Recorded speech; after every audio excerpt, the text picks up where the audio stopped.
Breaking news చూస్తున్నాం. నరసరావుపేటలో ఆర్థికకు సంబంధించిన నేరాలు చోటు చేసుకుంటున్నాయన్నారు ఎమ్మెల్యే చదలవాడ అరవింద్ బాబు.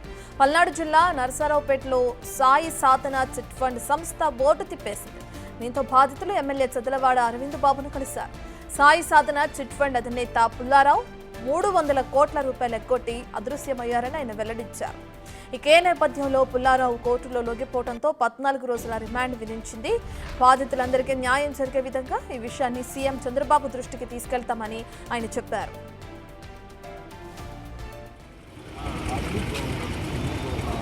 మమ్మల్ని అరెస్ట్ చేస్తారా కాలుస్తారా?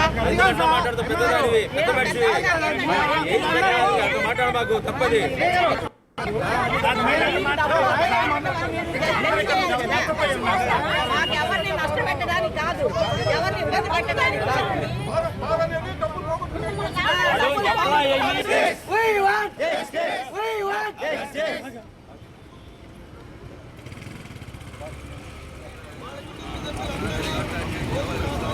మమ్మల్ని అరెస్ట్ చేస్తారా కాలుస్తారా?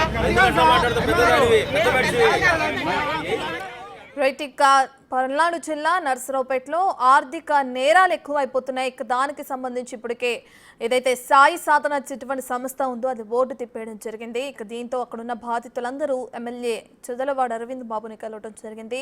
సాయి సాధన చిట్ ఫండ్ అధినేత పుల్లారావు సుమారు 300 కోట్ల రూపాయలు ఎగ్గొట్టినట్లు కూడా వాళ్ళు బాధితులు ఎమ్మెల్యేతో ఆరోపించడం జరిగింది. దీనికి సంబంధించి ఇప్పటికే ఆయన పుల్లారావు ఎవరైతే ఉన్నారో అతను కోర్టులో లొంగిపోయాడు. దీంతో కోర్టు 14 రోజుల రిమాండ్ విధించింది అతనికి. సో ప్రస్తుతానికైతే రిమాండ్లో ఉన్నారు పుల్లారావు అని కూడా అర్థమవుతుంది. అయితే బాధితులందరికీ న్యాయం జరిగే విధంగా ఈ విషయాన్ని అటు సీఎం చంద్రబాబు నాయుడు దృష్టికి తీసుకెళ్తామని కూడా ఎమ్మెల్యే చెప్తున్నారు. ఇప్పటికే బాధితులందరూ కూడా దీనికి సంబంధించి అనేక సార్లు పోలీసులకి ఫిర్యాదు చేయడం, దీనికి సంబంధించి పుల్లారావుని నిలదీయడం కూడా జరిగింది. ఇప్పటి వరకు దీనికి ఎటువంటి సమాధానం ఇవ్వని పుల్లారావు ఎట్టకేలకు కోర్టులో లొంగిపోవడం జరిగింది. ప్రస్తుతం పుల్లారావు రిమాండ్లో ఉన్నట్టు తెలుస్తుంది.